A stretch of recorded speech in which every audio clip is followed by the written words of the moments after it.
Thank you for being at Center for Spiritual Living, Asheville, on this lovely, slightly drizzly Monday evening. I'm glad that you're all here. And we're going to start with a treatment because that's what we do.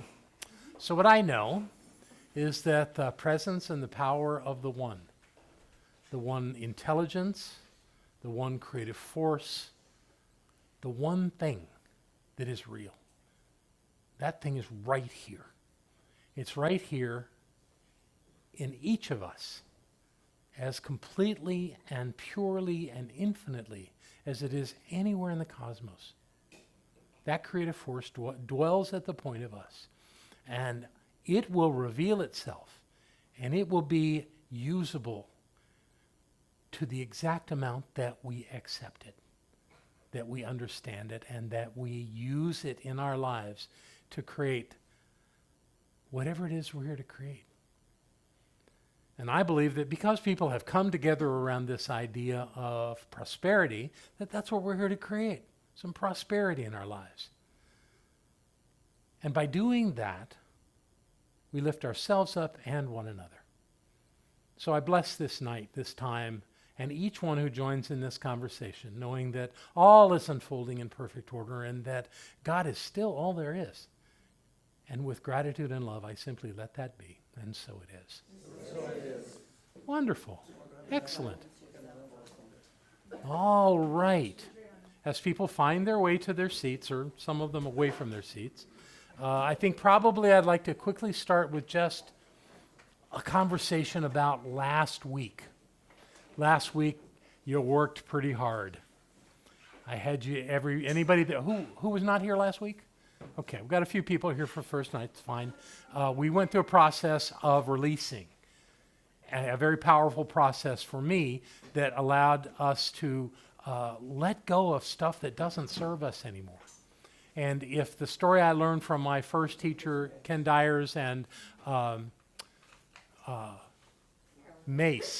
Mace, it's that when we let go of stuff that we're cramming down in our subjective mind, it frees up a lot of our ability to pay attention to what's happening right now.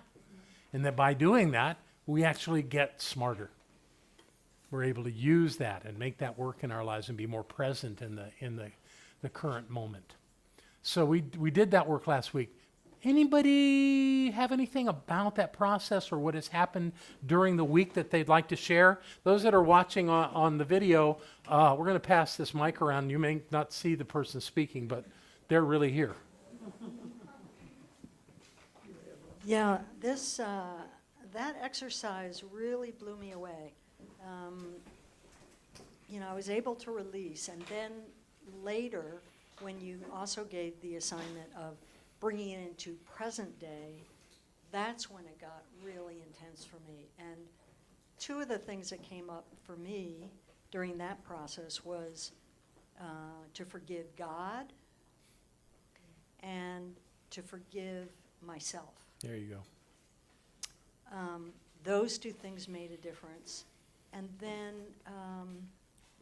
just the repercussions of those things have transformed my life. And then releasing someone in full release of forgiveness that I didn't realize that I was still holding on and not releasing that person. And I think my life has totally changed. It was a tipping point for me, so thank you. Lovely. Yeah. Thank you. Would you please acknowledge her? That was lovely.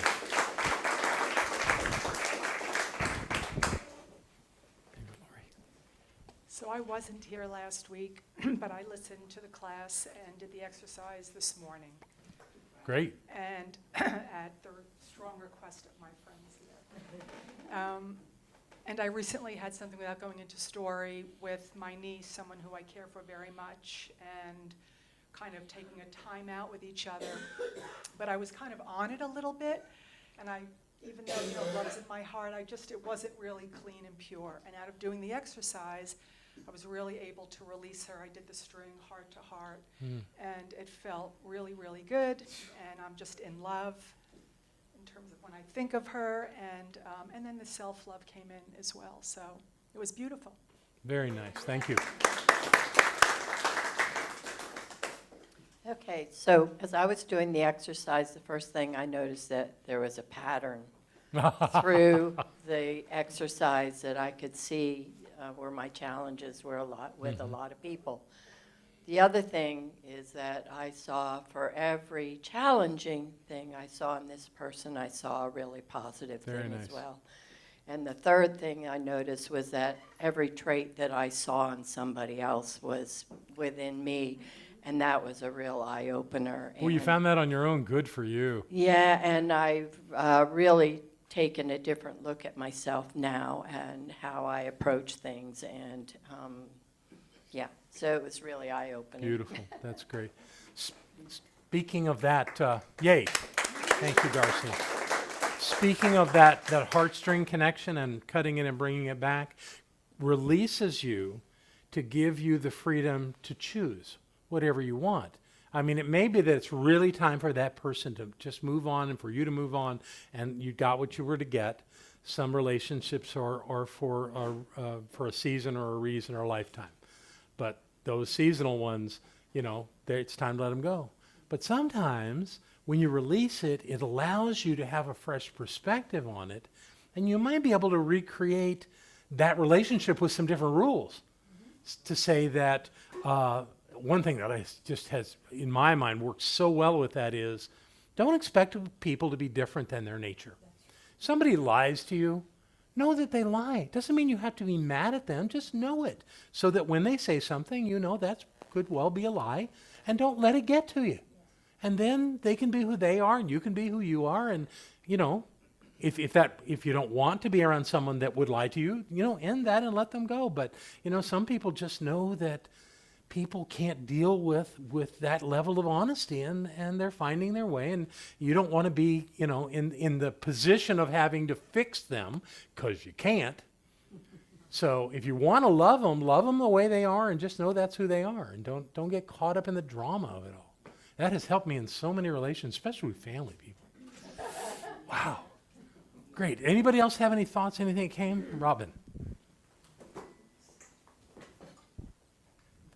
Another thing I realized I needed to release was worry, Oh, because I have a family member, a young man he's actually not that young anymore. He's younger than me, but yeah, he's having a lot of issues, and it looks like he may be homeless, and he doesn't have a phone. And I was concerned for his parents and him, and I just suddenly decided to hand him over to 5 angels. And I just imagined these angels around him, and I could sleep beautifully last night. I didn't worry about him. So now I have more room for joy. there you go. Which is the idea of the release, is so that Yes. we can be who we're here to be and not be caught up in trying to make it work for somebody else. Rocking Bear had this great thing. He said, never care about anyone. Caring about them gets in the way. Let's just love them. If you care for them, then you care what happens to them, which means you care what they do, which means, that you're all caught up in their life. They're living their life. And as ugly as it may look to you, they're on a perfect course to get what they came to get. Maybe a lot of pain, but that's their business. So the thing to do is not to care, but to love. And if you can make that distinction, it takes all the burden off. Yeah. Great. So the idea, again, was that the release was to make room in your consciousness for something new. So what we're going to do tonight, we're going to start with a meditation like we did last week, and let this just kind of prepare us for the work that we're going to be into here very soon. So, if you would, Stephen, would you lower those lights back there? And I'm going to leave these lights on up here because I'm working off paper tonight. Very nice. And I think we begin by just being aware of your body sitting in your chair tonight. And if you're at home, be comfortable. Or if you're in your office somewhere or somewhere else, be comfortable. If by some strange thing you're driving, don't do this.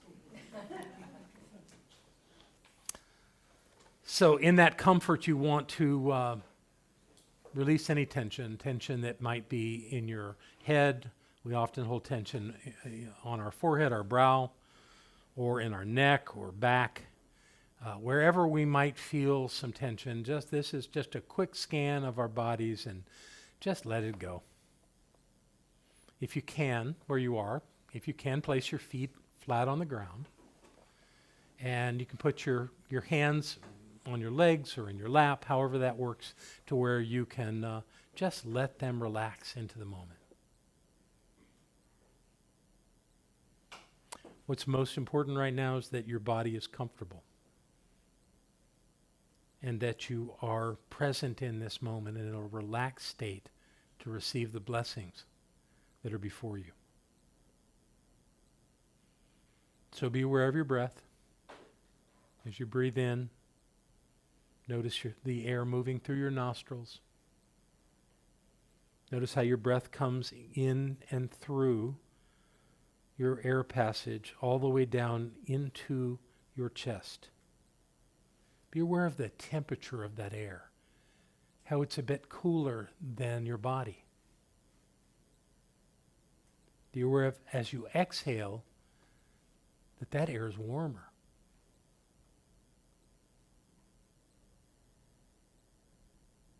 Now feel your breath in your chest as it expands to receive.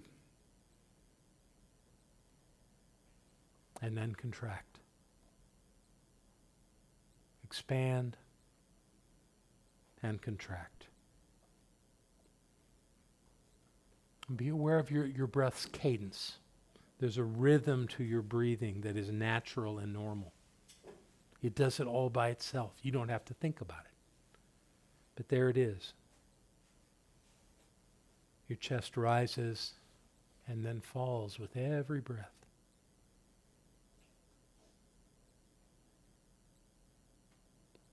Now move your attention to your abdomen.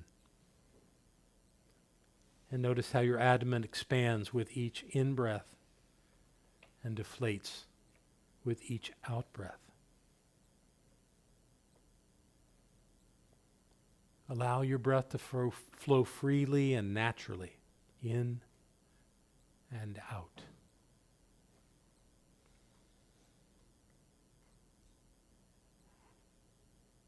Now, as you're aware of your breathing, be aware that there are thoughts passing through your conscious mind. It's not that you're making those thoughts happen. They move through much like your breath.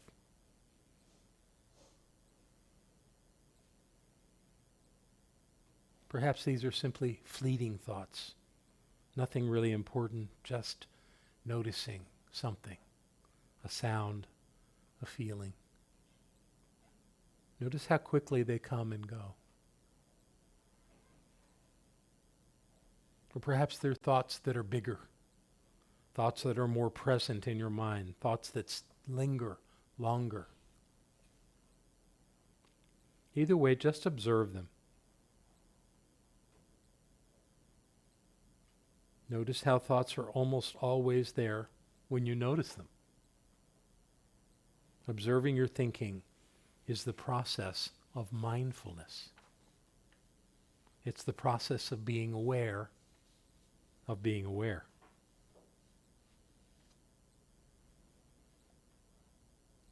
As you observe these thoughts, notice if your mind wants to follow them. If your mind wants to bring them to the front so that you can think more about them.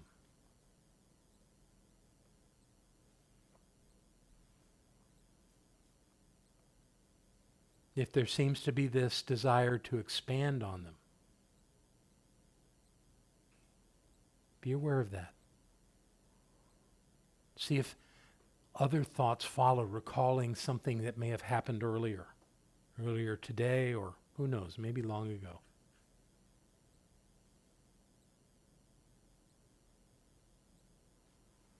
Whatever those thoughts may be, whether they're about the past, the present, or maybe even the future, whether they're judgments or opinions or observations or desires, just be aware of how your mind is orchestrating them.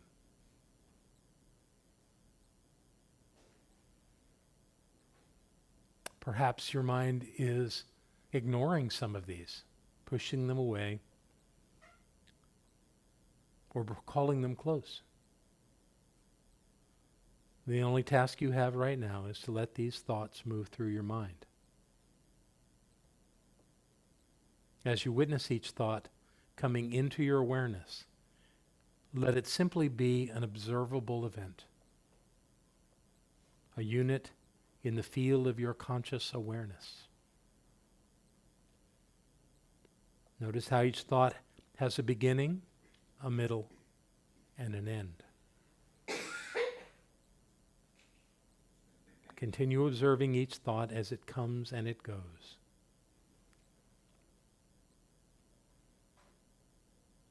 Witness how each thought arrives, lingers briefly, or stays for an extended period, and then how it moves away as some other thought appears.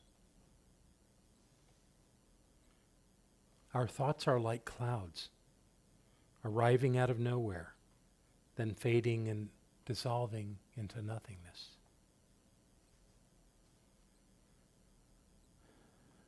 If you find yourself being drawn into any of those thoughts by engaging them or reacting to them, realize that you are no longer the observer.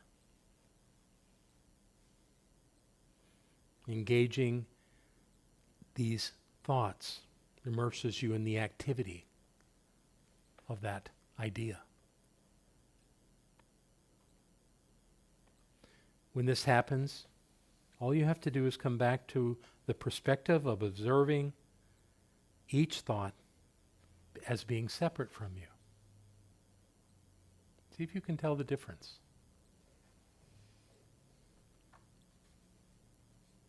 Your thoughts are actually not who you are. There's something much greater than that. Experience your thoughts as clouds drifting across the bright blue sky of your mind. Sometimes your thoughts may have more of a punch. When they are too strong to simply observe, you can return your focus to your breath. Your breath will act like an anchor that will bring you back down and hold you close. It can help steady your mind in that present moment. And as you are thinking, you are also experiencing emotions. These emotions may emerge with a thought. Often our thoughts are connected to feelings. Now be aware of the field of energy that surrounds your body. It's always there. It has many names, but what it is the energy field where all of your emotions exist.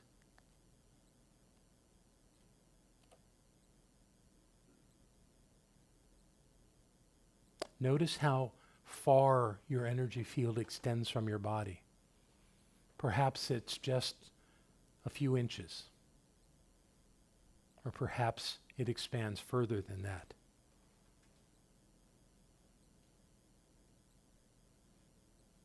Now become aware of the vibratory state of this field of energy. It is energy, and it has a vibratory level.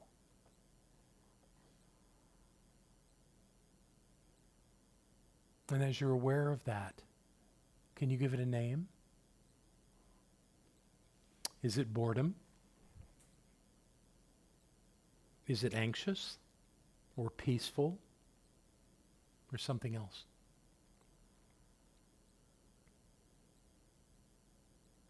Simply be aware of your emotional state.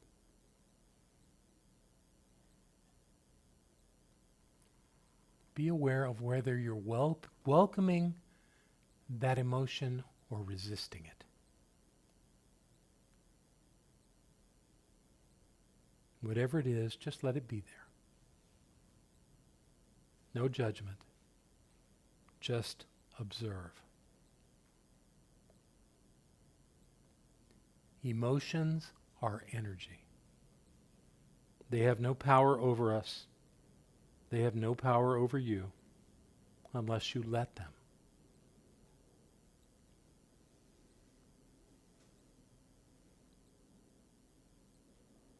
In this moment, allowing whatever emotions are present to come and to go, just observe them. You are more powerful than your emotional state. Emotions are like thoughts. They're like your breath. They rise up, calling for your attention, and they gently fade away.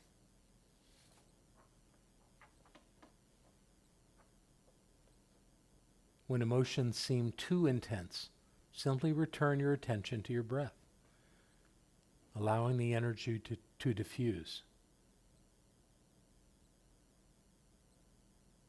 Using this natural flow of energy nourishes your mind and your body, and it opens you to the truth of who you are.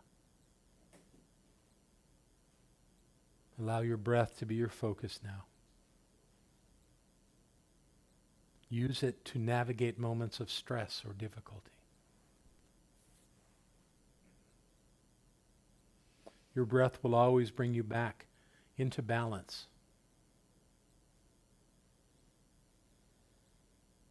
And there is available to you in every moment a boundless source of peace, kindness, and understanding. This is always within you. Allow yourself to be filled with the nourishing energy of breathing.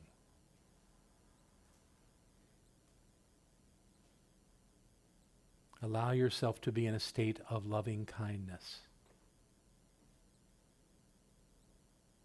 And know these things about yourself. You always support and accept yourself, no matter what thoughts come into your mind. You are safe and in charge of all that you think, say, and do. You are healthy and strong in spirit, in mind, and in body. Your life is filled with experiences that are joyous and valuable. You are a radiant being of loving kindness. You have at your beck and call all the happiness that anyone could ever desire. And now, as you allow the benefits of this practice to flow into the entire experience of your life, begin to gently return, bringing your attention back to your body, back to your breath. In and out. In and out. And when you're ready, simply move a single finger or a toe. Then perhaps a hand or a foot. Take a long, deep breath. And as you breathe out, move your neck slightly from side to side and your shoulders perhaps in a gentle circular motion. And as you begin to open your eyes, bring a smile to your face and recognize that your heart is filled with love. Your life is good. Your life is God's life, right now and always. And so it is. So it is. Very nice. Just one, Jude. Just one. There you go. Let's leave it there for a minute. Thank you. Now I really have your attention. Wonderful. So tonight we're going to talk about purpose and values. Because last week we emptied all this stuff you don't no longer need. All this energy is gone. Everything is open. If you did what I asked you to do and you had the opportunity to do this again, to spend another hour on this during the week, it's even better than it was. I find that that when I did it the second and the third time, thank you, that it went deeper every time, and there were always more people that hadn't been there on the first round that I found and said, yeah, let's do that one. And it really cleaned stuff up. It was amazing. I told you all about the Jeopardy thing, right? Mm-hmm. Yeah. That was my confirmation that I had cleared up a lot of stuff. I don't think I could do that with Jeopardy today, but that day I could, and it really worked. So, we're going to talk about purpose.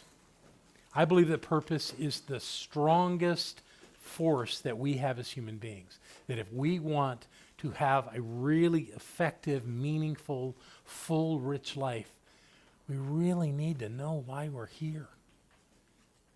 Now, language I find, and has for so many years, I find is limiting. It doesn't really do it as completely as all of us would like to. But it's the tool we've got to organize thought and to put into form that we can use. So we use language. And in this particular case, we're going to do this in English. And all those people around the world that watch this, I'm trusting that if you're watching, that you speak English and can follow all of this. I'll translate the Italian. There you go. All right. So the thing that I have seen, and I've been doing purpose work since I was 21, when I went to my very first public forum, and it was about time management, because I was a lost soul at 21 and using my time effectively. And the first thing this guy came and taught us was about purpose. And it was a great run, and I was dazzled by it. And during one of the breaks in this conference room or whatever room was in a hotel in downtown Houston, I went up to him after he had shared his purpose. And I asked him if I could see it, because he had it in a binder with other things that he carried, and it was a daytimer. In fact, he was selling daytimer at the time. And so I wrote it down, and I kind of tried to work mine out of his. It didn't work at all. So, and the reason I figured out it wasn't working was if somebody asked me what my purpose was, I said, hold on, let me go get my daytimer and I'll show you. Because I didn't really remember it, it just sounded good when I wrote it, but it didn't really resonate. So that wasn't it. And then when I realized that wasn't it, a few years later, in fact, quite a number of years later, I had the blessing of working with Dr. Robert Schuller at the Crystal Cathedral. And he would say what his purpose was. He would say his statement. And it was creating something out of nothing. Oh, that's brilliant. And so I tried to do something with that. Same thing happened. It wasn't mine. And then one day, and I can't tell you when it happened, looking at this, because I would regularly look at this and think about it, it just came. My purpose is to reveal and release the power of divine presence wherever I am and in whatever I do. That's my purpose. And when I realized that that was it and I could articulate it with those words, I looked back in my life, and my whole life had been about finding that and doing that. Everything was about that, but I had never been able to articulate it. So I believe deeply that it is vitally important to be able to articulate your purpose.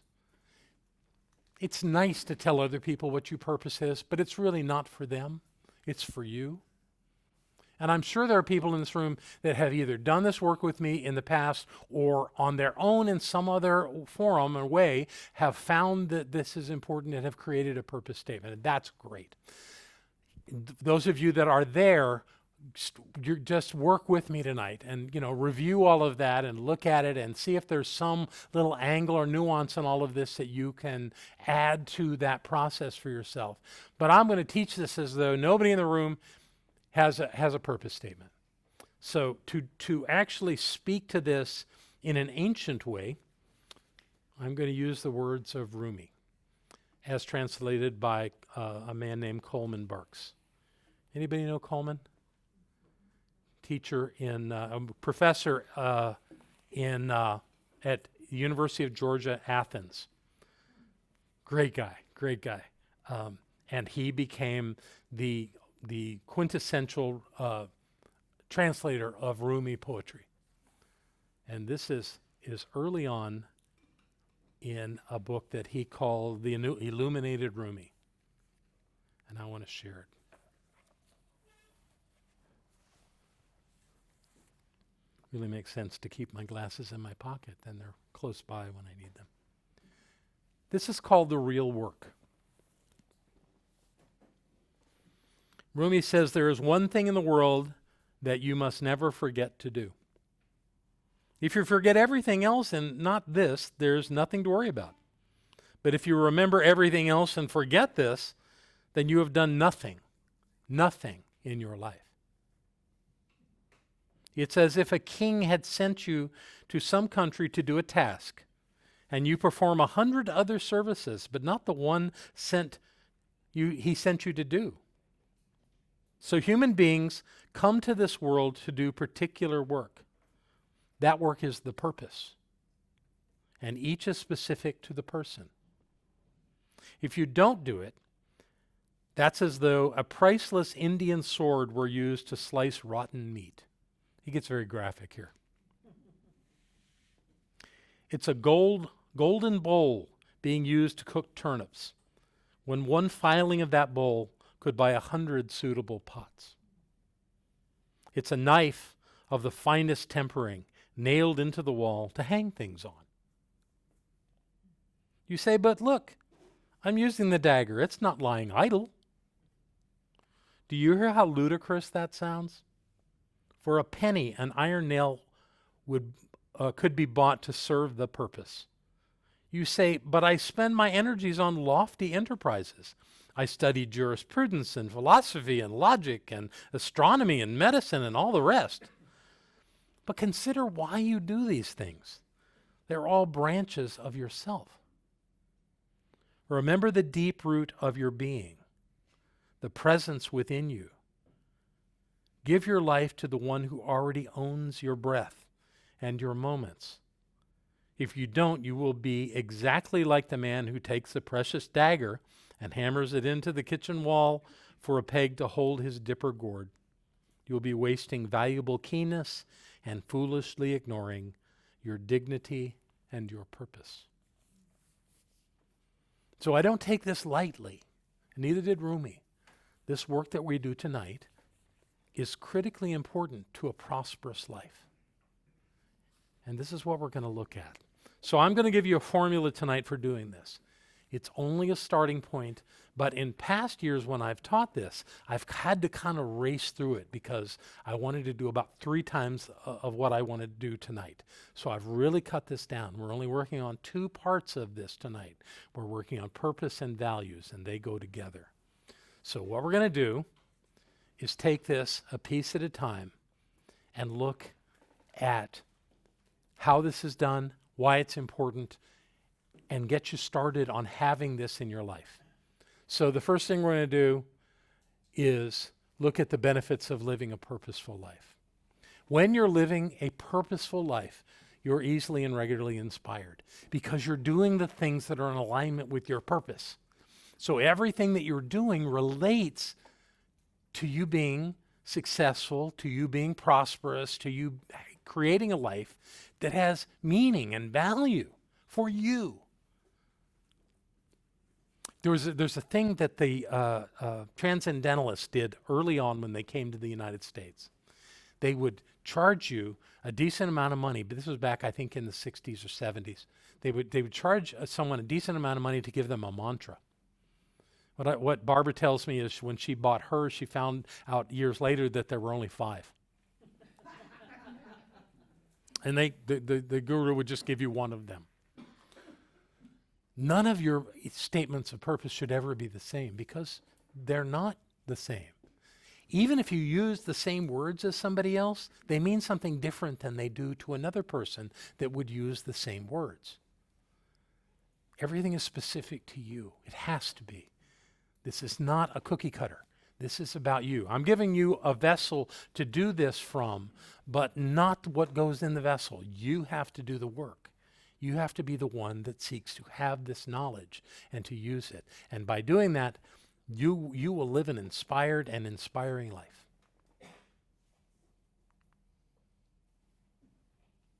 You have aspirations rather than desperation, meaning that if you're living your purpose, you're moving in a direction. You're not just dealing with challenges. You're not just struggling through life. In fact, someone who is on purpose doesn't struggle through life. They live their lives wide open. They find their way. So it's about seeking something more, which is not Eastern. That's a very Western concept of seeking something more. In the Eastern philosophies, they will tell you to aspire for nothing, simply to be. And they say that the one who has no preferences has a very easy life, an easy way through life. And I suppose that's true. But by golly, why not aspire to something? Why not seek to do something of value in the world? And I believe that being on line with your purpose, in alignment with your purpose, gives you a reason to aspire something. And it doesn't really matter what it is. And it's not about making money. It's not about doing anything that is going to draw celebrity or make you famous. That's not the point at all. The point is, what are you bringing to the world? How are you bringing it? And that's what we're going to look at tonight with this idea of purpose. One of the benefits is that you see possibilities instead of problems. When you're in alignment with your purpose and something comes up that looks challenging, you don't get stuck there. You don't go, I can't do this. Nothing's working.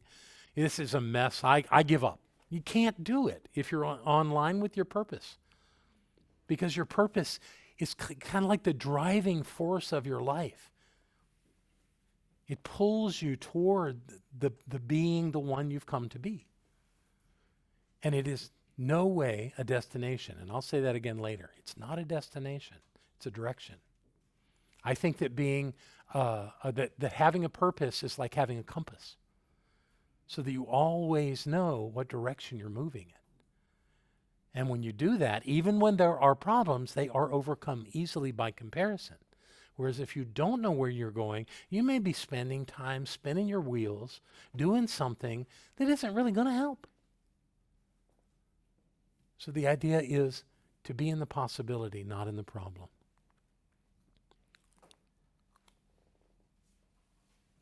When you're in alignment with your purpose, you're open to learning and growing.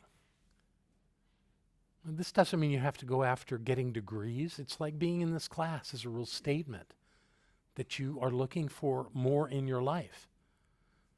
And let that continue to happen again and again and again. It doesn't have to be formal. It could just be what you read. It really has a lot to do with who you have conversations with. You know, how do you spend your time? Do you spend it productively? Are you more aware of who you are with the time you spend with people that you love or that you have business relationships with? Do you leave those connections feeling lifted up and full from them, or do you feel drained? If you're feeling drained, maybe you're not doing things in alignment with your purpose. Let's not blame the other people. Let's see how we can make sure that our time is spent doing things that have value and that add to our sense of self. We find that we are engaged in life and we want to participate in life. It's good to spend quiet time alone. I'm not suggesting otherwise, but that's our rest, that's our downtime, that's our recovery time. But we also need the time that we grow. Nature teaches us that. We have the seasons where in the spring things burst forth and they bloom and they grow in the summer and everything gets lush. I love the way things get so lush in the summer, so green, so beautiful. And then it starts to decline in the fall. That's not a bad thing. And then it goes into a state of rest in the winter. We do the same thing. We just do it in a quicker cycle than the planet. So that our downtime is important, but at the same time, we want to make sure that our life includes things where we participate and we're engaged. And when we're on line with our purpose, we do those things naturally.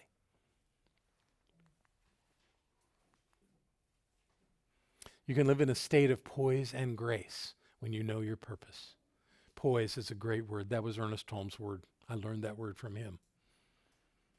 And it means that you're clear about who you are and you show it. Not showing off, but that you have a sense of yourself. That things don't knock you off center. That you're not surprised when somebody says something that you wouldn't agree with. You don't go to war with them. You do like Rocking Bear did. That's not true for me. It's so easy. You know, and the other person may be going, well, it's sure true for me. That's all blah, blah, blah, blah. Not your problem, you know? It's about being centered, being poised and graceful in who you are in the world. That's something I've always seen in Barbara. Absolute poise and grace. So these are the benefits of living a purposeful life. These are the things you get just by doing it. You don't have to keep track of it. You don't have to take notes on it. If you're in alignment with your purpose and it's really your purpose, these things happen naturally, which I think is the beauty of this process. So what is the essence of purpose? You already have it. Everybody already has a purpose. You come in with it. Rumi said that. It's like a king sends you to a foreign land. It's like the divine has sent you to this thing called planet Earth for you to have a human experience. You're a divine being. You are the presence. But you've come in to play this human game. Wonderful. If you don't know if I asked you right now, what is your purpose, and you couldn't articulate that to me, it doesn't mean you don't have it. You've already got it. And you're going to find it. You're going to find it. And the only way you're going to find it is by looking at yourself and looking at who you are and what resonates with you. Your purpose is about being what you bring to the world. It is not about what you're taking from the world. That wouldn't make any sense. What you take from the world comes as a result of what you bring to the world. Anybody who is living an abundant life will tell you, including Edwin Gaines, who will say to you, if you want $1 million, just do $1 million worth of service to the world and you got it. Just that easy. Yay. Your purpose is your direction, not your destination. I said that earlier. You don't say my purpose is to achieve this. No, that's not it. Your purpose is moving in a direction that really never ends. And that's a good thing because there's always something new to discover about this path through life and being in alignment with your purpose. When you're living in alignment with your purpose, your life works. I think all those benefits we went through demonstrate that you're having the life you want to have means that you're here and you know why you're here.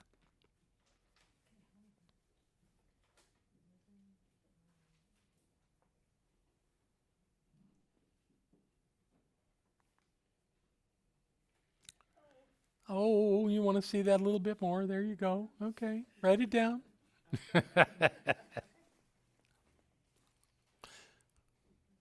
Okay, here we go. Only you can choose the words that best describe your purpose. Nobody else can give you a purpose. We could. That would be lovely, wouldn't it? No, it's your work. It's your work. And that's what we're going to do tonight. So let's get going on this. 3 elements of an effective purpose statement. And a purpose statement starts with the words, my purpose is. That's simple. Yes, Troy. I'll tell you what, we'll take a break and you can come back up here and look at any of these you want to, okay? All right. The first element of an effective purpose statement. A purpose statement should be no longer than 1 sentence.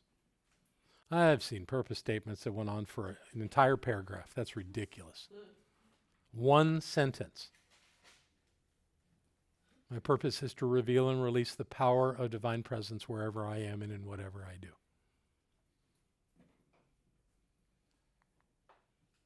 Your purpose needs to be easily understood even by a 12-year-old.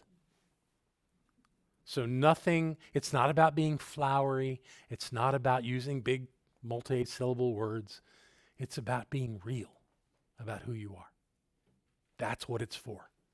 And it needs to be simple. And here's the kicker. It can be recited from memory even under duress. I used to say with a gun held to your head, but let's not do that. But here's the reason for this, is that's when you need to remember it, is when something's gone screwy, when you're faced with a dilemma you don't know the answer to, when something that you want to call awful is happening. That's when you need to be able to say, wait a minute, that's not true. This is what's true. My purpose is, and you state those words so that they inform you as to who you are and why you're here. You're not here because of this thing that's looking down at you, this thing that you think owns you. It doesn't own you. I don't care what it is. It does not own you. You are bigger than anything you face, and you have to have the tools to get to remember that. And the number one tool is your purpose. If things are getting weird, ask yourself, is this that I'm doing right now in alignment with my purpose? And chances are, if you're struggling, it's not. And chances are, if you're feeling really good and it's all good, you are. But that's never when you ask yourself. You always ask it when something's, gone awry. That's when you go, what the hell is going on here? Oh, wait a minute. I know who I am. I know who and my purpose is, and you say those words, and wham, you get a entirely different perspective, and this thing that was so big and massive and out of control just dissipates into nothingness. I've seen that happen in my life. I've seen it just go away. Because the thing that's holding it there is us. We're holding it there because it's got our entire attention, and oh my God, what am I going to do? This is awful. And it owns us. But if we can remember who we are, we can get through it. Yeah. So this is all the stuff about a purpose statement. So now it's time to actually get into the statement. My purpose is to what? Well, there's three elements of a purpose statement. There's three, and I'm talking mechanically. There's three things that you need to put one together. And we're going to go through that formula right now. And we're going to do it in pieces, so don't be trying to write your statement yet. You're not going to be able to do that in the order I'm giving it to you. I'm giving it to you backwards, but there's a reason for that. So here's the first thing. The first thing we're dealing with is, what is your primary core value? What is your primary core value? What's the most important thing in your life? And the thing that has always resonated with me is power. Not power over anybody, but the power to know who I am, to be creative. That is not necessarily at all your core value. Your core value could be any number of things. So, and I couldn't possibly tell you all the possibilities of what your core primary value is. But you know what it is. Now, if you don't know it right off the top of your head right now, what I'm going to do for a moment is ask you to close your eyes, but have your paper in front of you with your pen ready to write, because I'm just going to go through a list. And when something hits you, at least as a possibility, write it down. Don't write them all down. They're not all yours. But there is the possibility of one or two of them being yours. So you're going to write, when something pops for you as I'm doing this, great. And it could also be that while I'm doing this, another word just go off in your mind. And you go, that's it. That's the most important thing in my life. So try that. However it worked, doesn't matter how you get it, but we're just going to use this as an exercise for you to go through, okay? So here we go. These are possible core values. Truth. Integrity, honesty, freedom, trust, joy, spirituality, self-reliance, accountability, success, character, adaptability, honor, faith, justice, wholeness, insight, empathy, compassion, awareness, reliability. I'm going to stop there for a moment and tell you that these are only 1/10 for these words. You can use any form of that word in any way that you want. You don't have to do it the way I'm saying it. An example, I don't know what an example is right now. But any of them, you could change the word to make it work. Prosperity, ethical, learning, responsibility, self-worth, dignity, respect, humility, power, generosity, clarity, commitment, friendship, adaptability, consistency, safety, kindness, inner peace, love, loyalty, courage, leadership, open-mindedness, collaboration, communication, service, equality, excellence, equanimity, simplicity, trustworthiness, appreciation, discipline, effectiveness, dependability, order, competence.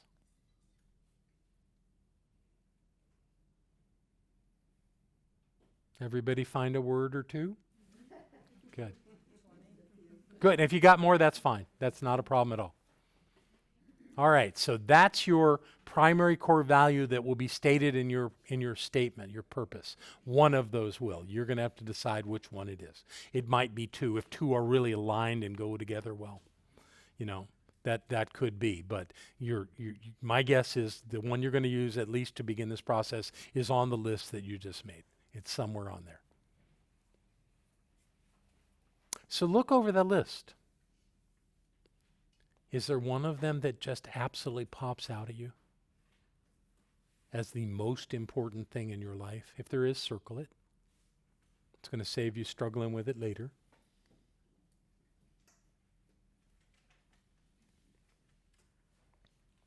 Okay. Another element of this, another piece of this statement has to say this important thing that you are focused on in your life has to be directed somewhere. Now, you may disagree, and I'm not forcing this on you, but consider that there might be a population or a concept that would direct you with this, that you would direct your energy and the use of this value in some context. And so what I'm going to read you is the possibility of things that you may be serving or people you may be serving, bringing value to their lives by being in alignment with your purpose. Okay, so again, let these words just float over something, and you've already got your value, so your value into something. You'll get it when I start reading the words, okay? So here we go. Environment, or the environment. Healthcare. Homelessness. Veterans. Nutrition. Senior care. Infant care. Child care. Families. Publishing. Sports. I'll stop there for a second. Obviously, these are broad topics, and if there's something that would be more concise, that's perfectly fine. These are just generalities here. Music. Civil rights. Security. Construction. Travel. Technology. Food. Energy. Literacy. Fashion. Politics. Business. Science. Clean air. Clean water. Media. Movies. More than just watching them. Agriculture. Finance. Government. Nonprofits. Public safety. Real estate. Tourism. Foreign relations. Performing arts. Fine arts. Gardening. Women's rights. Biotech. Broadcasting. Journalism. Substance abusers. Underserved communities. Community development. Space exploration. Labor relations. Youth education. Immigration. Criminal justice. Labor relations. Faith communities. Domestic animal protection. Wild animal protection. Disabled persons. Human development. Advanced education. Sexuality. People with disabilities. Commercial art and design. Maybe none of these. Maybe there's something else. Maybe this element isn't a part of your statement as it comes, but if it is, perhaps you found it as we went through that list. Okay, so we've gone through two of the three elements. Those are the substance of your statement. The other piece of it is, how do you do this? What is it that what action do you take to move in this direction with this value and perhaps to this population or area of concentration? How do you do that? So now for the long list, because there's lots of verbs that can be used to build this. You may have 1, 2, or 3. If you have 3, they all need to kind of work together and take you to the place you want to go in this concept. Okay? So we're going to do action steps. Okay, so we've already done this. What is your action to take the accomplishment? That's where we are right now. Okay, we're going to talk about action steps. So one more time, I'm going to read my list. And you just let it wash over you, and if something pops, write it down. Accomplish. Oh, these are in alphabetical order too. Acquire. Adopt. advance, affect, affirm, alleviate, amplify, appreciate, ascend, associate, believe, bestow, brighten, build, call, cast, as in casting a vision, cause, celebrate, champion, choose, claim, collaborate, collect, combine, command, communicate, compel, complement, compose, conceive, confirm, connect, consider, construct, contact, continue, counsel, create, defend, delight, deliver, demonstrate, devise, direct, discover, discuss, distribute, draft, dream, drive, educate, elect, embrace, encourage, endow, engage, engineer, enhance, enlighten, enlist, enliven, entertain, enthuse, envision, evaluate, excite, explore, express, extend, facilitate, finance, foster, franchise, further, gather, generate, give, grant, heal, hold, honor, identify, ignite, illuminate, implement, improve, improvise, inspire, integrate, involve, keep, know, launch, lead, live, master, measure, mediate, model, mold, motivate, move, negotiate,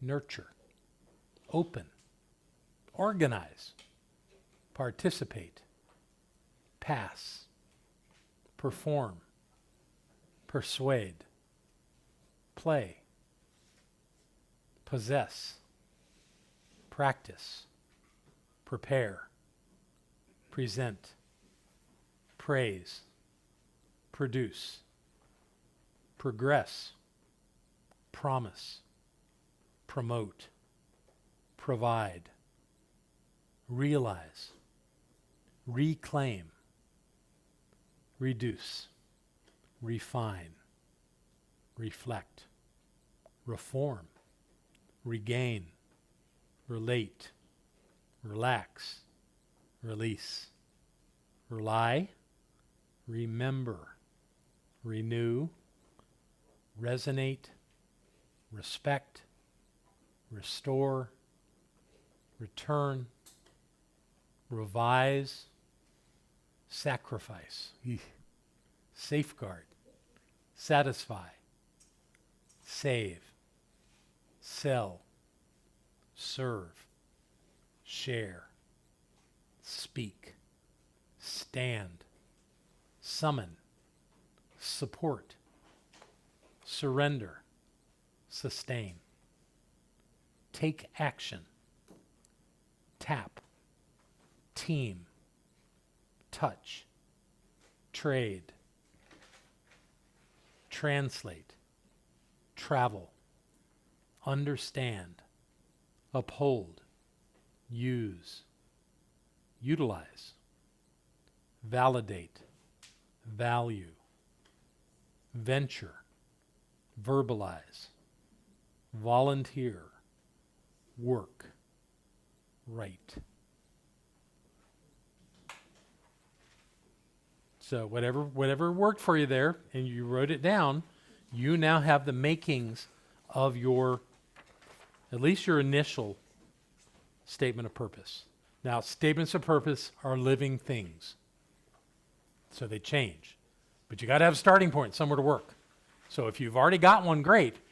Tonight is your night to look at it and evaluate it and see if you want to hone it at all. If you want to wordsmith it, if you want to change something about it. When I started with the one that I have now, in its first form, it was to reveal and release the power of the human spirit. It is now divine presence, not human spirit. It just at one point I said, nope, that's not it anymore. It's really about divine presence. And that really worked for me at that moment. But that happened years after I started this. So don't think that what you're going to get tonight is somehow solid and going to remain always with you, but this is your starting point. So here's the format. My purpose is to 1, 2, or 3 verbs of the things that we just said or something else. Then your core value or values, whatever that was that came when we did the value piece in the beginning. And then it's to, for, with, or through, and this population or concept that you are in service to. That's the format for creating a statement. So your work for the next little while is to work with what you've collected here and turn it into something that can be your beginning point of a purpose statement. In the meantime, if you need to go use the bathroom, go do it. I'm going to leave this one up for right now. And the work is for you to come up with a statement that you are comfortable saying out loud to people in this room. And doesn't have to be everybody. We're going to kind of do it in groups. But right now, that's the work. So you can work on it. You can get yourself something to drink or go to the bathroom. But you're going to have about 15 minutes to go through this, okay?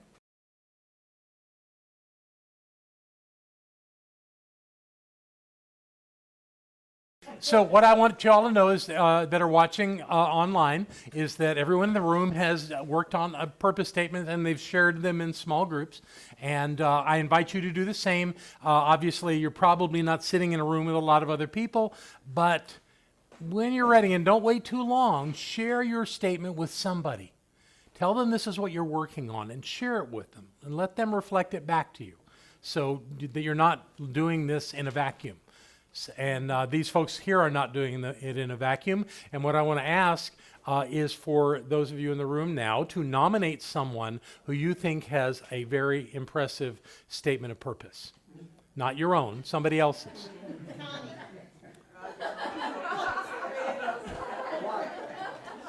Share with us, Connie. That's right. Okay, listen up, listen up. Listen up, please. My purpose is to write, serve, write as in writing, serve and inspire through love and service to nonprofits and underserved individuals and communities. Beautiful. Give her a hand. Who else? Deidre. Somebody was impressed, Deidre. My purpose is to serve and enlighten people to their divinity and inspire them to be happy, joyous, and free. Yay! All right. Who else? My purpose is to inspire people to realize how powerful they are and to use that power to improve relations between nations. Very nice. Very nice. Anybody else want to do it? Brian? Yeah, Brian, you got nominated. Here you go. My purpose is to help myself and as many people as are willing to know and appreciate the infinite wealth and abundance this life is offering. Yay, very nice, very nice. Okay, what all of you did, what you had to do tonight, is you had to read it, right? Here's your work for next week. Come back and don't read it, but know it. Okay? Come back to, don't read it. Don't read it, know it, and be able to say it when you're asked, what's your purpose? Okay? Okay, that's our work on purpose tonight. We're going to make a move now into whatever we can accomplish with this next part, which is called values. Values are extraordinarily important. You've already started it because you included in your purpose statement at least one value. All right? Values are essential to your life. What is important to you? And here's the way this works. Our values, our personal core values, are not to be things that we aspire to. They're not to be things that we want to someday be able to say that we've mastered. Our values are things that are in our lives every day. And they're the things that we hold as sacred in our lives. So they show up over and over again. And that's what we're going to look at. We're going to look at how to identify our core values and how to organize them. So these are mine. You've got a piece of paper. What I want you to do is spend the next few minutes in the paper that you were given in the left-hand column only to write down yours. What are your values? What are the highest values? What are the most important? Stop looking at my list. I'm playing with it. Not for you to copy it. This isn't your list. It's my list.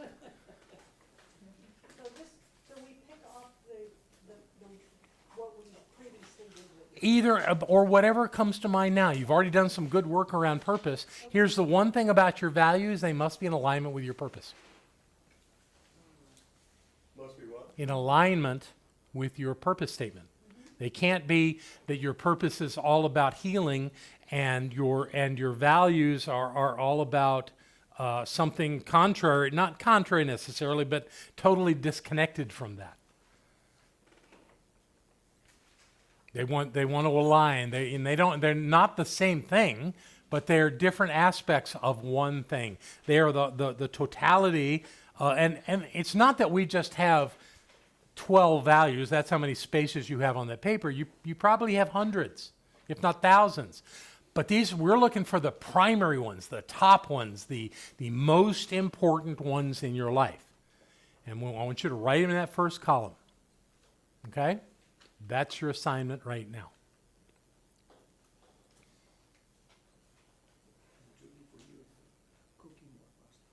You want to have as many as is reasonable, not more than 12 though. My list has 8.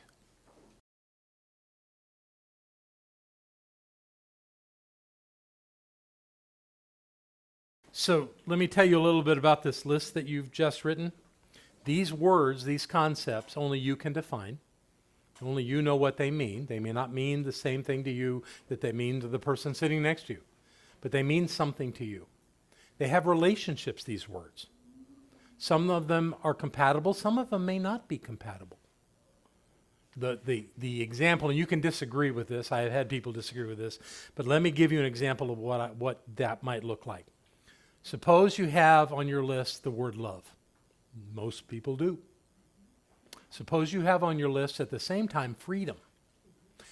Some people might say that love and being in a committed relationship and having responsibilities doesn't line up well with having the freedom to go do whatever you want whenever you want. Maybe, maybe not. I've had people define them in ways that they were completely compatible. But what I want you to do is kind of now look at your list of 6 to 12 concepts. Do any of them fight with each other?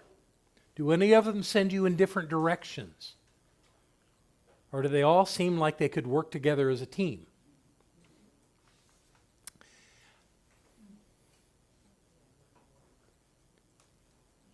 Here's another element. Do any of these words on your list, are they completely contained in another word, in another concept? Let's see. Friendship and love. Wouldn't it be true that you love your friends? So that friendship would actually be a subset of love. In that case, take friendship out. Love's already there. And you're going to be defining these words anyway, so you bring your friends into your definition. Does that make sense? So you want these words to work together. You also want them each to have enough stand on their own essence that you're not being repetitive with words on your list. So sometimes that makes the list a little shorter. Sometimes you don't find that until you go into the rest of this process. So be open to the possibility that there may be still something in here that doesn't quite fit. I've seen those things where words are right next to each other and they're not compatible, and what that does and what that means in your life is that you have a place of conflict around that. And as I said to begin with, what you want these words to be are things that are already present in your life. You're not trying to create them. You're not trying to expand on them. You're not trying to find them. They're already there. And you can demonstrate to yourself they're already there, and I'm going to show you how in a few minutes. Okay? Does that make sense? All right, so now what I'm going to do is take you through a process that will begin to work on that second list in the middle. You're not going to actually do it right now. I'm going to do it. I'm going to take my list that I already gave you a peek at, and I'm going to prioritize it. And it's important, this priority thing is important, that these are in order of the importance they are to you. That's a big piece of this puzzle, because this list of values needs to work for you. It needs to be valid in you. Okay, so here's what we're going to do. I hope I can get through this before we're done here tonight. So this is my initial list. Power, love, prosperity, peace, enthusiasm, health, gratitude, and impeccability. All good words, right? So how do you prioritize them? What do you do to prioritize them? Well, my purpose statement has the word power in it. So that's the first one. That's easy. So what I do is I cross out power and I write it in the next list as the number one value in my life. Okay? That's the first step. The second step is, what's two? What's the next one? So, this is how it works. What's more important? That's the phrase. What's more important, love or prosperity? For me, love. Okay, so what's more important, love or peace? Love. What's more important, love or enthusiasm? Love. What's more important, love or health? Love. What's more important, gratitude or love or gratitude? Love. What's more important, impeccability or love? Love. Love's number two. Number two on my list is love. So that's pretty easy. Okay? Now it gets a little more interesting. What's more important, prosperity or peace? Peace. Okay, what's more important than peace or enthusiasm? See how I skipped prosperity and went with the one that was the higher level value for me? So now is it what's more important, peace or enthusiasm? Peace. Enthusiasm is what it was. Okay, mine was enthusiasm came up as more important than peace. So what's more important, enthusiasm or health? Enthusiasm. What's more important, enthusiasm or gratitude? Enthusiasm. This is me. This is not you. This is me. Okay? You're going to do it for you. This is me. What's more important, enthusiasm or impeccability? Impeccability, last one on the list, was the most important to me. What do you know? But by comparing them one-on-one, I found that. So, as I go back to the top of the list, I had peace over prosperity. So I had enthusiasm was the highest one there. So I'm going to start with enthusiasm and go down again with what's left. What's more important, enthusiasm or health? Enthusiasm. What's more important, enthusiasm or gratitude? Enthusiasm. So I cross it through and put it on the next list. Okay, is this making sense? Yeah. It's a really easy thing to do once you get the concept. What's more important, peace or health? Me. I get to answer. It's my list. But good that you'll be able to do that on your list. Peace. No, actually it was health. Health was more important. What's more important, health or gratitude? Health. So health gets moved over and crossed out. All right, now on to prosperity and peace. What's more important, prosperity or peace? Prosperity, apparently. What's more important, prosperity or gratitude? Prosperity, so it gets moved over. What's more important? All that's left is peace and gratitude. What's more important?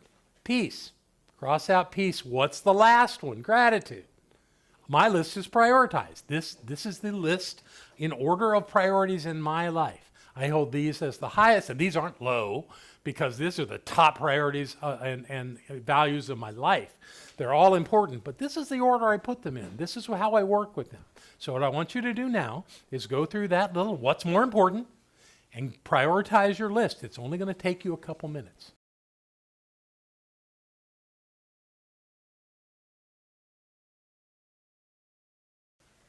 Tim, read us your priority middle list there on your paper. What are your values? Oh, wait a second. Let me get you on the mic so that everyone can hear here. First of all, it was interesting because it caused me to revisit the first one, and I got rid of another one. Okay. Of course, that's how it works. Yeah, so what it came down to is integrity, love, loyalty, power, and harmony. Very nice. Very nice. Give him a hand. The reason there's a third row on there is because you find things as you're doing this and go, oh, that's not right. And that gives you a place to do it one more time if you need to. Alicia, share your list. Okay, so my first one is freedom. My second is adventure/exploration. Third is learning and curiosity. Fourth is connection, happiness, love, safety, honesty, fun, joy, and humor, and gratitude and appreciation. Very nice. And I also went from 12 down to 10. There you go. That's how it works. Good for you. That's great. You want to do yours? Sure. Freedom, health, service, kindness, compassion. Where's learning? It's okay. It's a work in progress. Kindness, compassion, communication, joy, integrity, self-reliance, dignity, justice, and power. How many is on that list? 12. Really? Sounded like 47. That's good. Okay, give her a hand. You've started something wonderful tonight. Do not set it down. Give yourself some time away from here to do that. Here's your homework. Continue to work on this list. Memorize your purpose statement. And write an affirmation for each one of these values. A short, clear, concise statement that tells you what that is. Because, like I said earlier, we all have different definitions or understandings of what these words mean. Freedom for one person does not mean the same as freedom for another. Yes, Bill? Can you say that again? What you're doing? You're gonna learn your purpose statement. All right, and you're going to write an affirmation. Yes, an affirmation for each one. Can you give a real short example of an affirmation? Sure. Just in case somebody's not. Love. I'm surrounded by love. Impeccability. I live my life with impeccability. Enthusiasm. I am enthusiastic in all that I do. That's simple. You're not trying to write a book here. A statement that starts that. And this is not the only step to it. We have more work to do. But come back with however many words you have in your list with a short, concise statement, affirmation about that word, about that concept, okay? That's your homework. Bring that back to class next week and we will further develop it. Okay? Yeah, really have done good work tonight. I'm just thrilled as can be.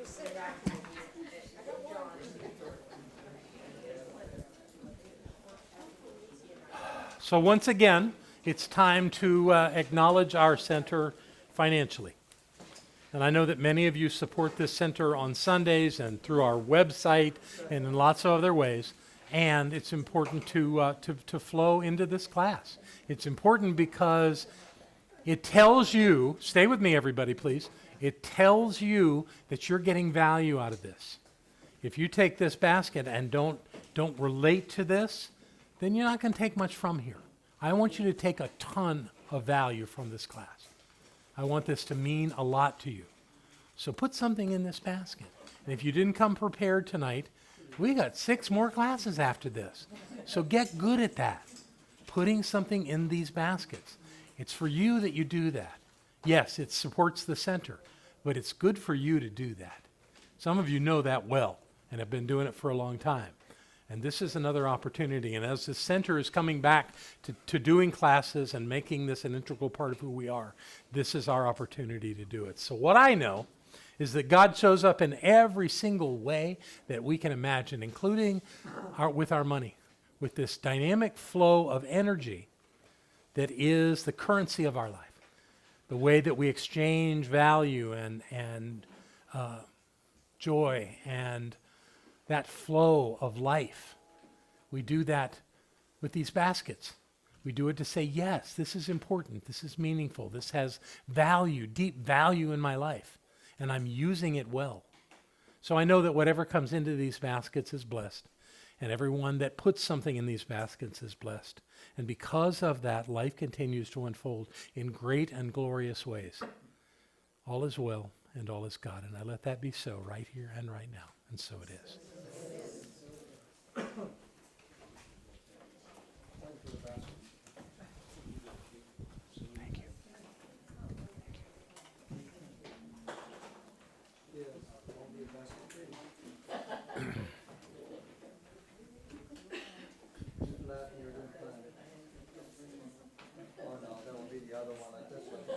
Okay, let's hold the energy while we're doing this. Let's just hold the energy and let this be kind of a sacred moment, okay? Thank you. Thank you. And those of you at home that are joining in on this, or at your work, or wherever you may be watching this, I invite you to support this center. There, if you're on YouTube, that's great.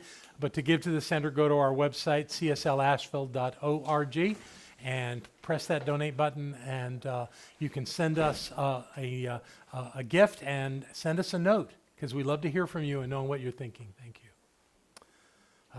And as we always do, we give thanks for this dynamic flow, and for all those beloved beings that support this center here and around the world. And I know that each one of us is on that journey of awakening, and that we use what we get here in our lives to make our lives better. And as we do that, we not only are blessed ourselves, but we bless the world. And knowing that all this is happening, I know that we now leave this place joyously filled with ideas and possibilities, and we use those to make our life better, even tonight and tomorrow. And we come back refreshed and ready to do some more work 1 week from now. And knowing that this is so, and grateful for all of it, I simply let it be in love and light, joy, peace, and in all the goodness that life is, now and always. And so it is. Thank you, everybody. Have a fantastic week.